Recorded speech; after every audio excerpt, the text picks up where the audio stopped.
नारायण शब्द ही इतना मीठा है, इतना सरल है, न इसमें कोई मात्रा है, न कोई इसमें कटाक्ष अक्षर हैं। सादा साधारण नाम और हमारे सहज मार्ग को भी प्रशस्त कर रहा है 4 अक्षर नारायण नाम।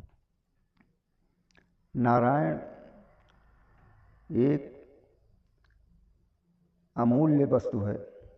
जैसे संसार में हीरा जवाहरात को अमूल्य लोग मानते हैं, उसी प्रकार से आध्यात्म में सारे ब्रह्म, सारे परमात्मा, सारे देवों के सर्वश्रेष्ठ नारायण ही हैं, जिन्हें हम पूर्ण ब्रह्म या पूर्ण परमात्मा या हरि की उपाधि देते हैं। जो नाम साधक को अच्छा लगे उसी नाम का जाप करे, चाहे वो निर्गुण पे करे चाहे सगुण में करे। ध्यान और उपासना से ही मार्ग प्रशस्त होता है। आहार व्यवहार भी उसमें शामिल रहता है, लेकिन योग की क्रियाएं जो होती हैं वो सफलता की ओर शीघ्र ले जाती हैं। योग के द्वारा श्वास प्रश्वास का हमें अनुभव होता है, लेकिन साधक को पहले जानना चाहिए कि हम कौन हैं। अपने को समझो, अपने को जानो। ये आत्मा परमात्मा है, ये आत्मा जीवात्मा क्या है, हम क्या हैं, स्वयं को समझो। किस लिए आए हैं और यहाँ आकर के हमें क्या करना चाहिए। इन सब कार्यों को जब साधक समझने की कोशिश करता है तब उसे साधना में थोड़ा सा राहत मिलता है। फिर संतों का संग जब करता है तो योग माया, ज्ञान माया और साधना की विधि को जान करके वो स्वयं को मुक्त कर लेता है, अर्थात स्वयं जीव ब्रह्म में लीन होकर के विलीन हो जाता है। फिर उसे पुनरागति नहीं होती, पुनर्जन्म नहीं होता। इस साधक के लिए जानकारी आवश्यक है। ये मनुष्य जो जीव मिला हुआ है, ये करोड़ों की संख्याएं जो हैं मनुष्य की, यही इस मनुष्य करोड़ों की संख्या में से कोई एक ऐसा बिरला निकलता है जो कि साधना के द्वारा सत्पुरुष के रूप में हो जाता है। वही सत्पुरुष जीव ब्रह्म में विलीन होता है, वही ब्रह्म होकर के पूर्ण ब्रह्म में जाकर के और परम धाम सद्धाम में जाकर के व्यवस्थित हो जाता है और उसके सारे साधनाओं की सारी इच्छाओं का पूर्ति पूर्ण ब्रह्म के ही सतमार्ग में प्राप्त होता है। ये मार्ग कठिन भी है और सहज भी है। यदि संत का संग किया जाता है तो मार्ग सहज में आता है, और अगर ज्ञानियों के पास बैठ के केवल ज्ञान लिया जाता है तो साधक विचलित होकर के उस मार्ग तक नहीं पहुंच पाता, क्योंकि ज्ञानी लोग अपने ज्ञान चक्षु से के द्वारा, शास्त्र के अध्ययन के द्वारा इतना लंबा रिकॉर्ड बना देते हैं कि साधना में परेशानी होती है। समय के अनुकूल हर चीज़ को बदल देना चाहिए।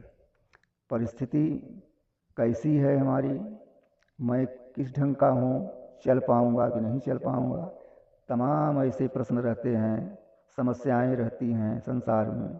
तो साधक को चाहिए कि सारी समस्याओं को, सारी इच्छाओं को दूर भगा करके केवल एक नाम नारायण का लेकर के ध्यान उपासना करे, इसी से कल्याण है।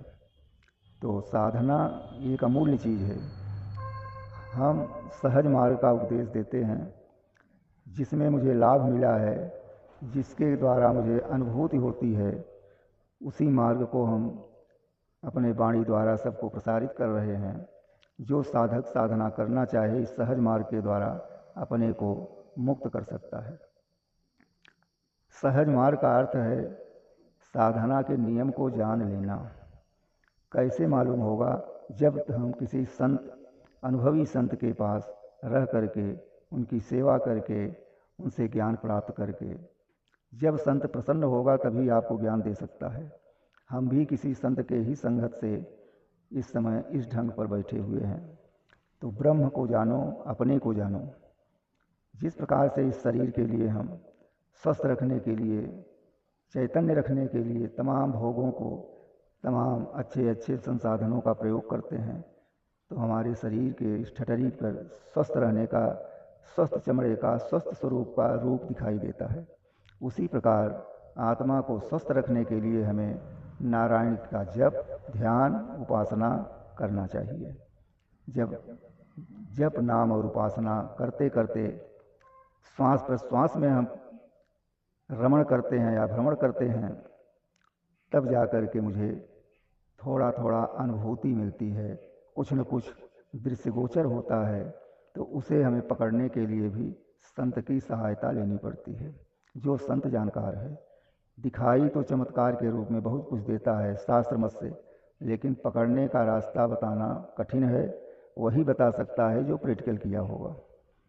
इसलिए हमें या साधक को चाहिए कि उस गुरु को हम पकड़ें जो गुरु इस मार्ग का अनुसरण करता हो और अनुभवशील हो। फिर नारायण की ऐसी कृपा होती है कि आपको कष्ट तो दिखाई पड़ता है, लेकिन कष्ट आराम से निकल जाता है, जैसे ठंडी हवा लगने पर गर्मी का एहसास नहीं होता। तो हमें आपको चाहिए कि ध्यान और उपासना के बल पर ब्रह्म और अपने आत्मस्वरूप को समझें और साधना करें, जिससे कि हमारे मुक्ति का द्वार खुल जाए। जय श्री नारायण। नारायण।